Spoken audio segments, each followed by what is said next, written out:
आं एडभकेट हिसाबै बिजिरगिरिलाथ' जाजसो जाहैबाय एडभकेट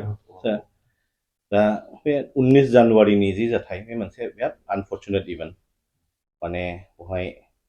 लेक अफ कमिउनिकेशननि गेजेरजों बे जाथाया जादों बिराद आनफर्चुनेट आरो जोंनि बर'नि जेसेबां इन्टेलेक्चुयेलफोर दङ गासैबो बे जाथायखौ लानानै एसेब्लाबो सेन्टिमेन्टआव हाबदों आरो बयबो भइसखौ होदों इन्टेलेक्चुयेलनिफ्राय लानानै गासैबो सेक्सन्स अफ मानसि दा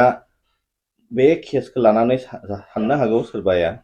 माने जाय सलायगिरि बिसोरनि दाय होननानै खिन्थु जों मिथिगौ जोंनि गणतन्त्रआवहाय माने लेजिस्लेटर एक्जिकिउटिभ आरो जुडिशियारिया सेपारेट एन्टिटिस बेखौ वाटार टाइट कम्पार्टमेन्टआव राननाय होनाय जादों दा बेवहाय एक्जिकिउटिभआ जुडिशियारिनिफ्राय कमप्लिटलि डाइभर्स ल'खौ जेब्ला लेजिस्लेचरफ्रा पास खालामगोन बे आयेन जाना थायो आरो बिनि उनावहाय माखासे अफेन्सआ जुदि कगनिजिबोलला बे अन इट्स अन बे मसनाव फैयो दा बेखायनो सोरबा सालायगिरिफोरखौबो बेवहाय दायखौ होनो हाया दे आर इनोसेन्ट दा बे जाथाया मानो बिदि जादों होनबा जोंनि मोनसे कमिटि बानायदों भारत सरकारा 2014आवहाय मोनसे कमिटि जाखा कमिटि होननाय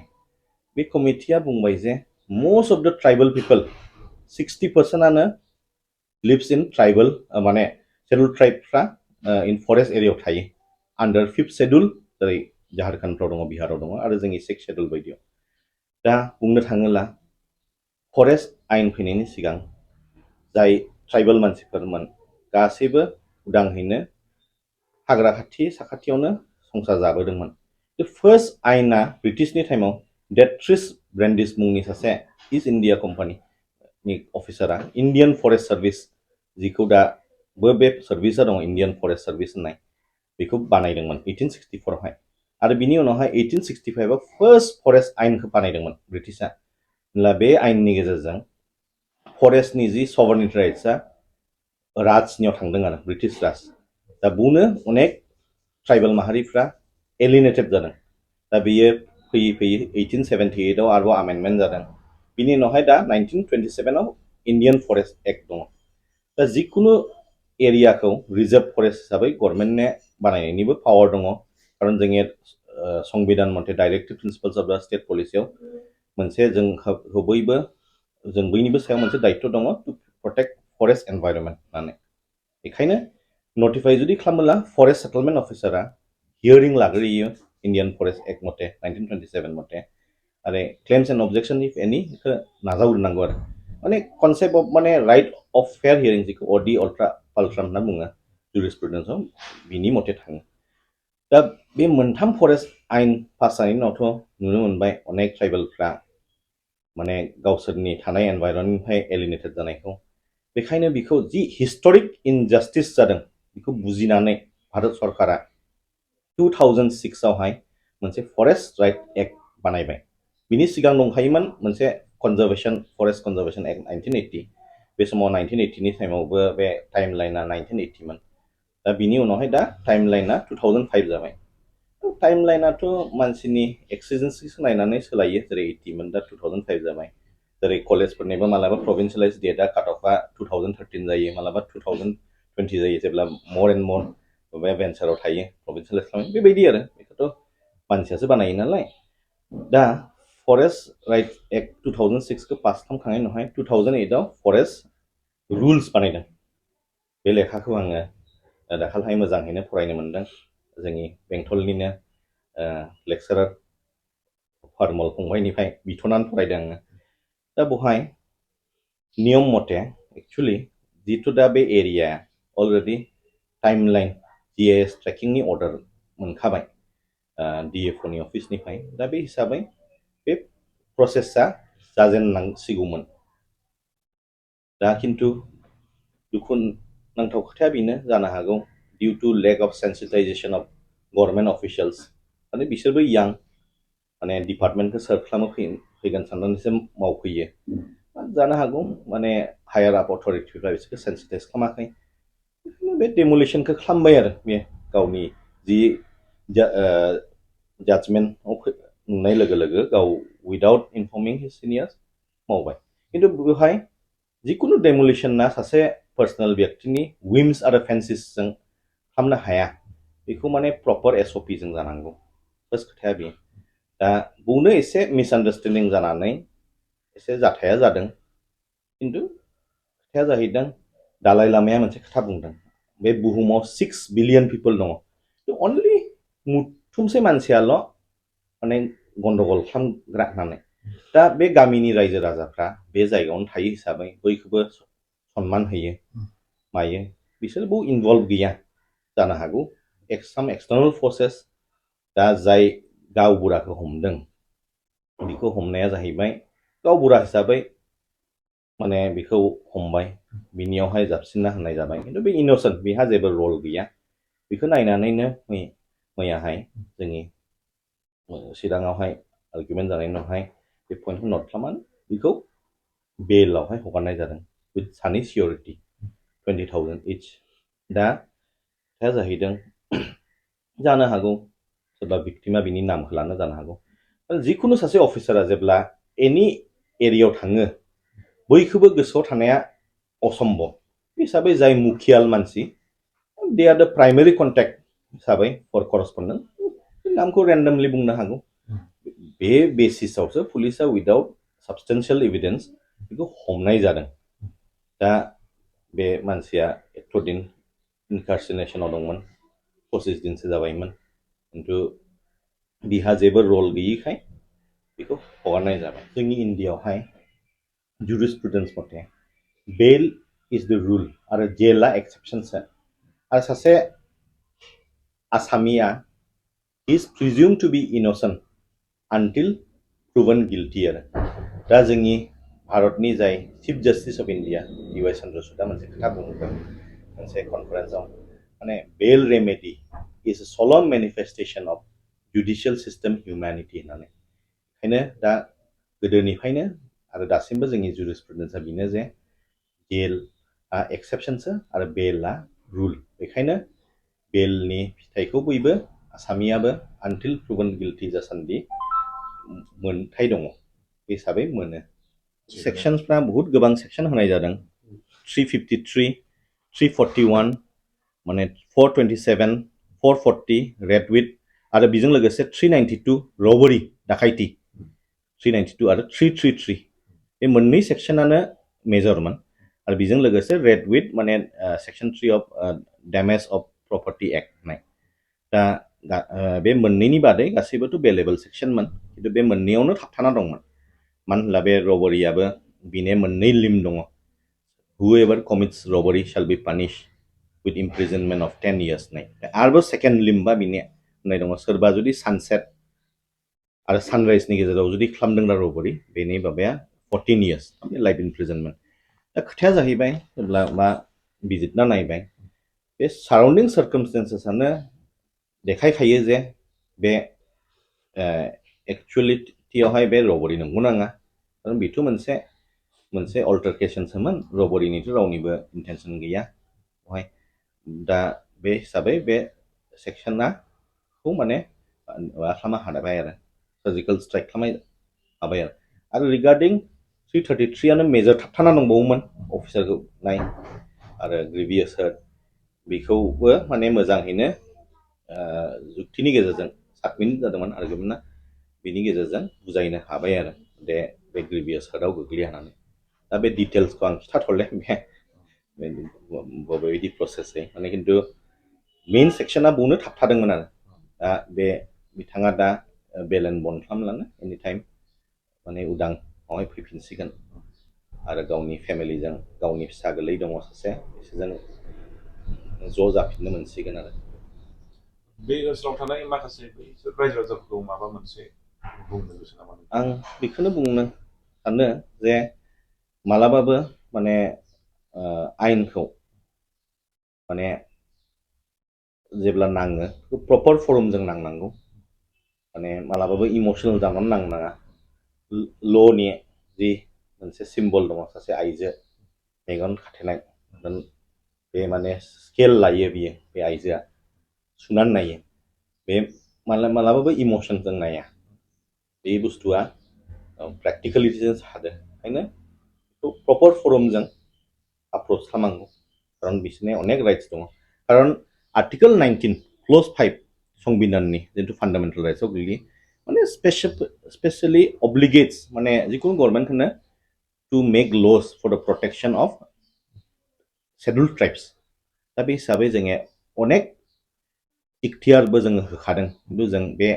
माबाफोरखौ जों मिथियैनि खारनाव जों बिनि फिथाइखौ लानो हाया जोङो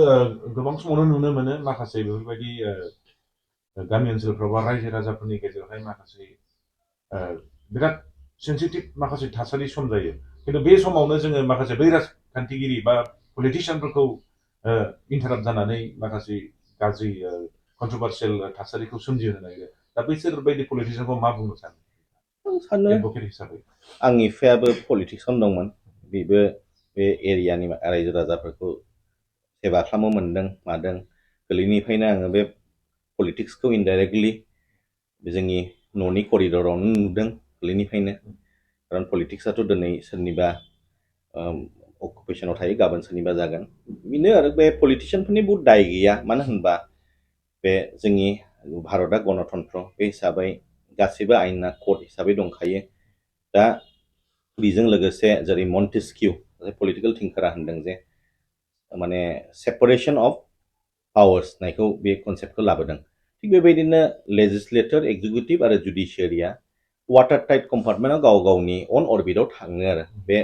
मालाबाबो अभारलेप जाया दा बेखायनो बे जाय सलायगिरि बिसोरखौ दाय होनायाबो कारेक्ट नङा मानो होनबा बे आयेनखौ लेजिस्लेटरफ्रा पार्लियामेन्टआव पास खालामो बा लेजिस्लेटराव पास खालामो बे आयेन जाना थायो गभर्नर आसोलनि उनाव बिनि उनावहाय जाय ल एनफर्समेन्ट एजेन्सि बिसोरो बेखौ इमप्लिमेन्ट खालामो अन इट्स अन मोशन सम मटरलि दा माखासेया कगनिजेबल अफेन्स माखासेया नन कगनिजेबल अफेन्स माखासेया कम्पाउन्डेबल अफेन्स रायलायनायनि गेजेरजों माने कम्प्रमाइज खालामनो हायो माखासेया नन कम्पाउन्डेबल अफेन्स जि बुस्थुआ कम्प्रमाइज जाया दा बेवहाय पलिटिशियानफोरनि जेबो आखाइ गैया सोरबाफोर जुदि बुजियै मानसिफ्रा जुदि जाय सालायगिरिखौ जुदि डिपार्टमेन्टनि सालायगिरि खुंगिरिखौ जुदि बोराबना थायोला बे आनफर्चुनेट खारन बिदि नङा खारन बे गावनि अन कर्सआव थाङो आयेन बानायनानै माने सोरबा रावबो पावारफुल मानसि माने बे आयेननि मेगनावहाय समान बयबो इकुवेल माबाजों बिजिरना नायो आयेना दा बे हिसाबै बे पलिटिशियानफोरखौ दाय होनाया कारेक्ट नङा बेयो ओनसोलनि आसाम लयार हिसाबै नोंथाङा बे ओनसोलनि रायजो राजाफोरखौ ल'खौ माबायदि फल' खालामजानो लुबैयो ल'खौ अबजार्भ खालामजानो लुबैयो आङो मानो होनब्ला जों दा बाइक सालायो जों बयबो हेलमेटखौ गानो खिन्थु मटर भेहिकेल एक्टखौ नायोब्लाथ' सेन्देल गाननानै सालायनो होआ खारन गियार जेराव थायो स्कुटिनि बादै स्लिप जायो बेखायनो माने स्लिप जानायखाय गावनिबो कन्ट्रिबिउसन थानो हागौ एक्सिडेन्ट जानायाव खिन्थु जुदिअ एक्सिडेन्ट जायोब्ला देरसिन गारिखौनो दाय हमनाय जायो बिनिनो दाय होननानै जानो हागौ इन रियालिटि जाय माबा एक्सिडेन्ट जाजादों बिनिबो दाय थानो हागौ ओंखायनो गावबागाव फल' खालामनांगौ बे खेथ्रआव आं भुटान गभर्नमेन्टखौ मोजां मोनो खारन साइकेल सालायब्लाबो हेलमेट गाननांगौ होननाया मोजां बियो बुंनो थाङोब्ला हिली एरिया गोग्लैला खर'आवहाय हेड इन्जुरि जागोन मोनसे मोजां फिलिं फैयो खारन बे मोनसे पाब्लिक सार्भिस खारनहाय जाय गासैनि गोथार बिजाबावनो आरो बयनिबो आरो मोनसे धोरोमनिल' नङा जाय जोबथेसालियाव दङ बिसोरखौ बायख'नो हानाया मोनसे इसोरनिबो बिथोन बियो दा जेरै जोंनि अन सेभियाराबो होनो जाय माने जोबथेसालियाव दङ उखैना दङ बिसोरखौ नि थाखाय सेबा खालामोला बे मोनसे हिउमेनिटिनि मोनसे नेरसोन खारन दानि जुगावहाय जेरै फोरोङो बयजोंबो अनलायो होननानै नांगौ होननानै प्रेक्टिकेल माबायावहाय अनलायनो हायालाबो गावजों गाव टलारेन्सआ थालायनांगौ आरो थिग बेबायदिनो बे आगान सुरनानै जेब्ला सोरबा सासे दुखुआव थानाय मानसिखौ माने बिसोरनि न'खरखौ मोदैखौ हुगारनो हायो बे मोनसे इमेन्स फिलिंस फैयो आरो बेखौ एक्सप्रेस खालामनो हाया नोंथाङा बेनि सिगांफोरबो माखासे केसफोरनिफ्राय आं गोदोहाय बे माखासे गेप थादोंमोन आङो दस्रा मोनसे खामानियाव दंमोन आङो दा 8 बोसोरनि सिगां 8 बोसोर सेबाटिकेल लिभनि उनाव मावफिनबाय सिमोननिफ्राय गेजेरावहाय आं absentमोन गुबुन खामानियावहाय आं बेस्थ'मोन माने बे सिगांबो जेब्ला मावदोंमोन बे समावबो बे सेम फिलिंआ दंमोन ओंखायनो जितु ल'आ आंनि पैशन बे हिसाबै आं बे प्रफेसनाव फैफिनबाय खारन देनांहाय आं जुदि बोरायनानै हाबोला खारन लार्निंआ मालाबाबो कमप्लिट जाया नेभार एन्डिं मा सोलोंनो मोनगौमोन आङो 60 बोसोरनि उनाव जुदि फैफिनोमोनबा 20 बोसोरसोनि उनाव आं दा 40 इयार्स जाबाय आं जुदि 20 बोसोरनि उनाव जुदि फैफिनोमोनबा जि हाबाखौ मावदोंमोन बेखौनो मावथ'फिननानै फैयोमोनबा बे समावथ' आं जेबो सोलोंनो हानाय नङामोन ओंखायनो मोनसे लाइफआवहाय हांमा थागोन होननानै आं माने बिराद गेदेर डिसिसन लानानै गावनि बिसि बिफाजों रायलायनानै आं जि खामानियाव दंमोन बेखौ गारनानै आं बे ल'आवहाय फैफिनबाय खारन ल'आ आंनि सेकेन्ड लाभ फार्स्ट लाभआथ' आंनि बिसियानो अनजालि बिसि बिनि बादै ल'आ आंनि सेकेन्ड लाभ बिनि सिगांबो जेनेबा मैया नोङो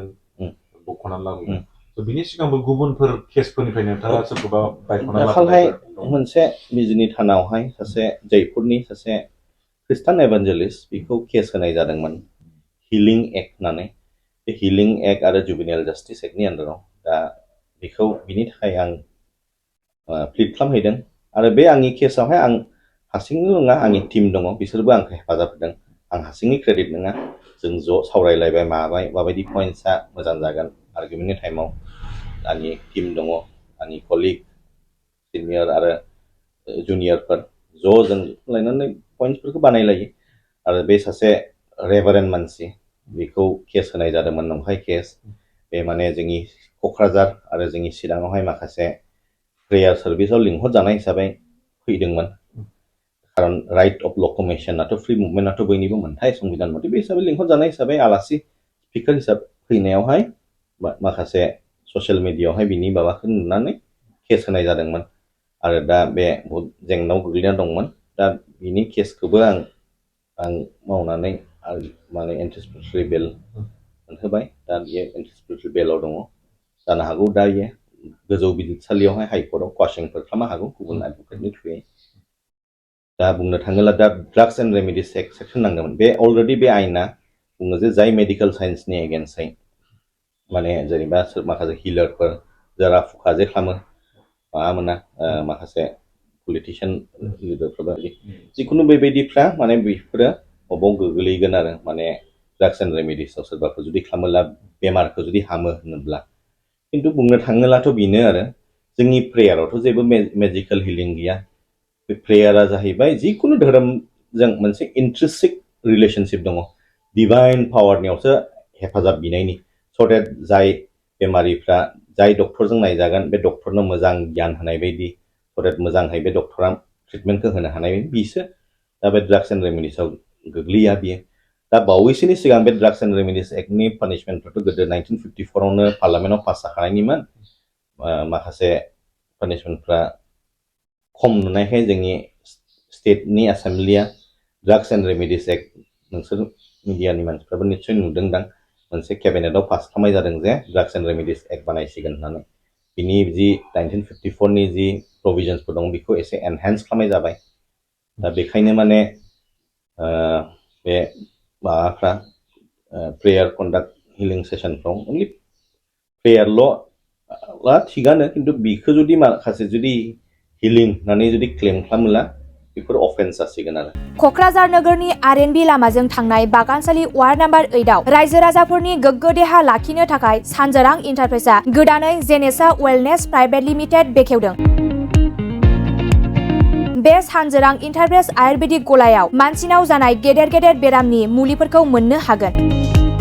किडनिकआव अन्थाइ जानाय, आथिं आखाइ जरा जरा सानाय, लिभार गाज्रि जालांनाय, मोदोमनि माननाय आरो बेनि अनगायैबो बायदि बायदि गेदेर गेदेर बेरामफोरनि मुलिफोरखौ बे सानजोरां इन्टारप्राइजआव लांफैनो हागोन। सानजोरां इन्टारप्राइजआव गासै बेरामनि मुलिफोरखौ हलसेल राङावनो लांनो हागोन। सानजोरां इन्टारप्राइज बिगोमाया फोरमायबावनाय बायदिब्ला नैबे 9954157149 जानबुं नाम्बारनि गेजेरजों नोंथांनि गोनांथि जानाय मुलिफोरखौ सुलाद लानो हागोन।